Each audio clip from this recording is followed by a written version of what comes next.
Thanks so much for joining us here on Atlanta News First Plus. I'm Joy Lim-Nakrin. Okay, sharing with you some of our top stories. I hate to have to report to you once again that the water main break in Dekalb County is still an ongoing issue. This is a third straight day of repairs. I know I've been telling you about this story for the last 2 days, and I have to tell you about it again. So here's some video from the scene. This is really the latest this morning, and crews are saying, as they're working to fix this water main break on McClellan Drive in DeKalb County, that people are still without water. Many people, in fact. Crews are telling us they're waiting on a part to be delivered here, so that is the big holdup. Obviously, it's been a very big headache for people who live near this area or even work in this area. At least 20 homes in the area dealing with water pressure issues. DeKalb County Watershed Management saying that the water main that they've been working to fix is 42 inches in diameter. Remember, this all happened on Monday, and I've been sharing with you this story every single day because the repairs have been going on every single day this week, and it's still not done. Obviously, a lot of frustration with people who live in that area, who work in that area. We have learned that the leak was actually caused by an aging pipe system. Here's some reaction from some folks who live and work around there. A little less water than we're used to, but is everything. They're doing their best to figure it out for us. They dropped water off yesterday, and we're lucky because it's a first world problem, and we can go and get some water, so we're okay. Well, she's got a great attitude about that, but the repairs definitely are ongoing. Okay, I also want to talk to you about this massive lawsuit against Walmart. If you joined us for our 1 p.m. stream yesterday, we actually had just gotten this information about a huge lawsuit against Walmart, and I had an attorney join me live here in studio when we broke down what it means. But essentially what's happening is that the lawsuit accuses Walmart of negligence and a few other basically illegalities related to alleged sex crimes in Walmart bathrooms. And it all started with a case here in Georgia in a Decatur Walmart on Memorial Drive, actually. And you may remember that last year we reported to you that the janitor, Lester Jolly, was actually arrested. He was a Walmart janitor, former Walmart janitor, I should say now, but was. He was arrested. He was accused of videotaping women in store bathrooms. And there were at least 5 different victims when the case started. 4 of them were actually Walmart employees, and one is a former Walmart employee. One of the former Walmart employees claims that management actually told her not to talk about it with other employees. So some of the allegations here are that Walmart not only allowed this to happen, but sort of tried to cover it up as well. So my colleague Rebecca Schramm has looked back on what happened with this case, and also what the new developments are, which is essentially that this lawsuit has been amended because now the plaintiffs are saying there could be over 100 victims, and there are almost 50 different incidents of this sort of thing happening. And it's not just in Georgia is what they're saying. They're saying it's a nationwide issue. Here is Rebecca Schramm with much more. It all started at this Walmart in June when a 26-year-old janitor here was arrested. He was accused of hiding in bathrooms and using his cell phone to record video of women in the next stall. Take a look. This is his mugshot. His name is Lester Jolly. 5 women, including current and former Walmart employees and a customer, filed the original lawsuit. One employee claims she was fired after being told not to tell anyone about the incident. Now that lawsuit has been amended. The plaintiff's attorney alleges Jolly potentially targeted more than 100 women and children, sending the material to third parties. The suit also alleges that this is part of a wider pattern with Walmart, that the company nationwide provides a, quote, fertile crime scene for sex offenders. We spoke with attorney Anthony Lehman about this. He's not affiliated with the case, but just to get his expertise. Finding out the sheer depth of the number of people potentially implicated will likely require an amendment to the complaint, not just to potentially cover people who may come forward, but also to indicate a lack of action by Walmart. Walmart sent us a statement saying they're reviewing the complaint and that the safety and security of everyone in their stores is always a top priority. In DeKalb County near Decatur, Rebecca Schramm, Atlanta News First. All right, thanks so much to Rebecca. It all started at this Walmart. Thanks so much to Rebecca for that report. Okay, let's talk about the YSL trial for a moment here. Obviously, you know, we have been bringing you the latest on this trial. We've been bringing you gavel-to-gavel coverage. Right now, just fiddling with the buttons because I want to show you a live look inside the courtroom. Okay, so here's a live look inside the courtroom. This is actually live. This is on our secondary stream, our special events stream, as the prosecution continues their arguments in this case. And so if you want to watch this live gavel-to-gavel coverage, go over to our secondary stream, our special events stream. But just kind of recapping what's happening, prosecutors have been arguing a decade-old interview could prove that YSL is in fact a criminal street gang. Right now, the judge in rapper Young Thug's trial is kind of pumping the brakes on playing this interview in court. The interviews between Walter Murphy, who took a plea deal in the case, and a former Atlanta police detective who references Young Thug in the recording. Prosecutors want to replay the interview in front of the jury and ask the former Atlanta investigator about her conversation with Murphy, who's a little bit hard to understand during the recording. Defense attorneys who claim YSL is a recording label, not a gang, strongly objecting to the interview being replayed. Let's listen to some of the arguments about that. It's just that for the people outside of the interview room, it's difficult to discern. She's doing her best to figure out what Mr. Murphy was mumbling about. And the reality, Your Honor, is that's not her job to do that for the jurors. So that's Judge Earl Glanville deciding this issue.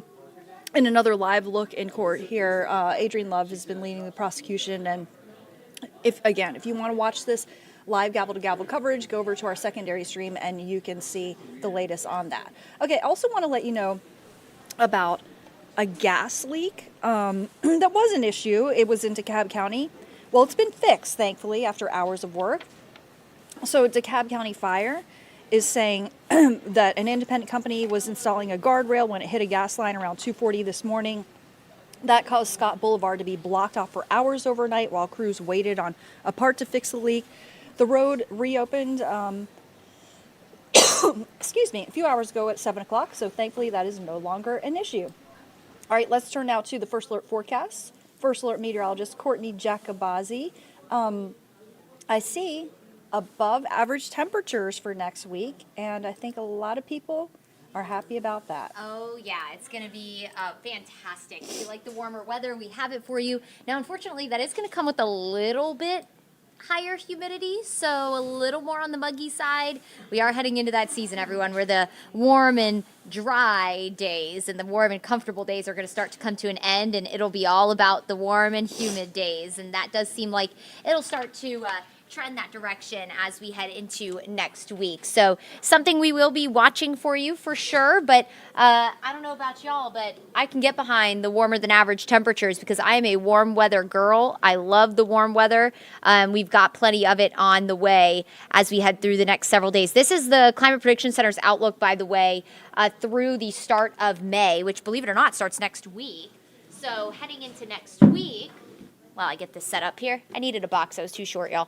As we head into next week, it looks like we are going to kick off May with some nice and warm air. Hopefully you can enjoy that. All right, everyone. I am First Alert meteorologist Courtney Jacobazi. Let's get this forecast started, shall we? It's going to be a nice week, mainly dry, no significant rain chances in the forecast, which is great news. We have no First Alert weather days on the horizon, and essentially, if we have no First Alert weather days, that means that we don't have any super impactful weather. Take a look at this picture from earlier today. Wanted to bring this to your attention. First Alert chopper was up in the sky earlier this morning right before sunrise. Got a shot of the pink moon. Clearly it's not pink. It is just called the pink moon. That is April's full moon. And you can get one more glimpse at it completely full tomorrow morning. But then it'll start to wane as we head into the end of the week. So get out and take a look at that and enjoy it. I'm not sure why my clicker is not wanting to work. So let me put this full for you really quick and log in so I can get you guys moving here. But no matter what, our forecast will be really nice as we head through the next several days. If you like 70s, we have plenty of those. And then we also have some 80s on the way as we head into next week. And once I get this rocking and rolling for you, we'll talk about when those will be on the way. But again, if you want to go and see that pink moon tomorrow morning as well.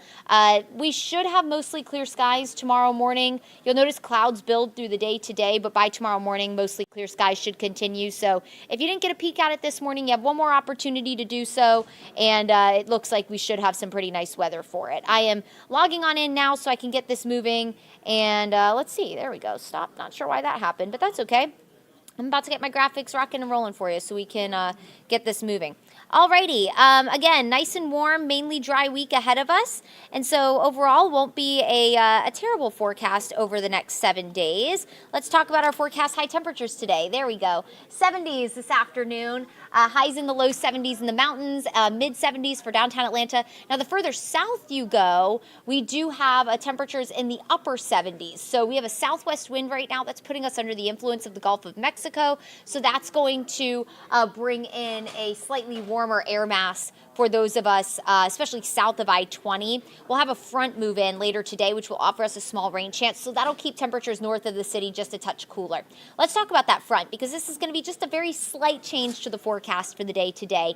That front will move in. We're already seeing an increase in cloud cover ahead of that. That's just kind of in anticipation of this front. And then as we head through the afternoon, notice partly to mostly cloudy skies, maybe a stray shower first north of Atlanta around 2:30. So any of our school districts north of Atlanta from Floyd and Chattooga County up into Hall County, maybe a stray shower as you're picking the kids up from school today. And then as we head towards 4 o'clock, so the commute home, within Metro, a few spotty showers possible. Notice how it kind of picks up steam as it heads south of here.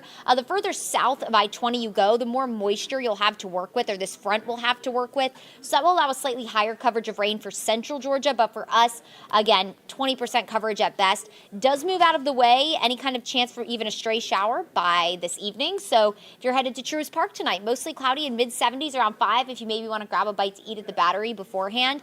And then by 7 o'clock, temperatures in the low 70s for first pitch, mostly cloudy skies. And then as you're leaving the ballpark tonight, mid-60s around 10 o'clock. So overall, it'll be a great night at Truist. Hopefully the Marlins will sweep the Braves and win the series. That would be great. We've been doing really, really good out there at Truist and away from home. But the past few series, we've done a really good job. So hopefully we can keep the momentum going.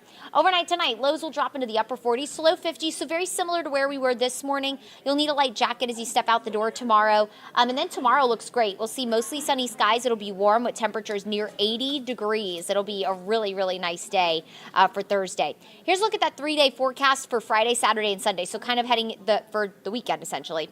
Friday's our next best chance for rain. 30% coverage. We'll have what we call a short wave. It's essentially a disturbance, a little wave of energy that's going to move through the area from west to east. That could bring a chance for a few showers, mainly north of I-20 for the morning. The afternoon and evening look dry. So if you're thinking about your Friday plans, you can go ahead and make them. Looks great. Looks great. Mid-70s. Saturday, mostly dry. Cloudy skies, so not going to have a whole lot of sunshine Saturday. Maybe a stray shower with temperatures in the upper 70s, and then low 80s on the way for Sunday with partly cloudy skies. Next 6 days, temperature-wise, look great. Friday will also be a little cooler, so again, mid-70s. Average high is 76. Essentially what's going to happen is we'll have what we call a wedge build-in. We talk about those a lot here in North Georgia. An area of high pressure will set up perfectly to bring in more of a northeast flow. So if you live in the mountains, you'll struggle to get out of the upper 60s to near 70 on Friday. It'll be a lot cooler for you. That wedge isn't going to be super strong, so again, mid-70s for Atlanta, even warmer south of Atlanta with that cloud cover. Usually when a wedge builds in, it brings you kind of a cloudier, cooler, a little bit more of a damp day. So that's something we'll be watching for on Friday. And then that'll just continue into Saturday. Sunday, we go back into the low 80s, and we'll stay in the 80s into next week, which, again, the first day of May, just around the corner. I believe May 1st is next Wednesday. And just looking ahead into the full first week of May, we're going to be underneath an area of very strong ridging of high pressure, and that usually gives you very warm and dry conditions. So the first full week of May looks really great. And just thinking about it, this is our severe weather season, guys. So to have weather like this in May, we will take it. Everyone just count your blessings. So today, a couple of stray showers possible, most of us dry, but in the afternoon for that evening commute home, There might be a couple of sprinkles around mid-70s. Tomorrow, low 50s for the morning, highs in the upper 70s. We'll see clouds build Friday with a few morning showers, especially north of I-20. That will clear by midday. And then the weekend looks dry, nice and warm. Upper 70s Saturday, mostly cloudy, but still mostly dry and warm. A low 80s Sunday with sunshine returning, and then we keep the 80s into next week with that next rain chance returning Tuesday. It looks like we'll have another weak cold front move through the area. That could offer us just a few showers, maybe a rumble of thunder, and temperatures in the low 80s for Tuesday. Behind that front, it doesn't look like, again, since it's a weak front, it's not really going to cool us down all that much. So expect this nice weather to continue, it looks like, even into the end of next week. All right, everyone, enjoy the weather. Thanks for sticking with me as I got my graphics all fixed up. And I will catch you guys here next time. Get out and soak in all of the beautiful weather on the way over the next several days.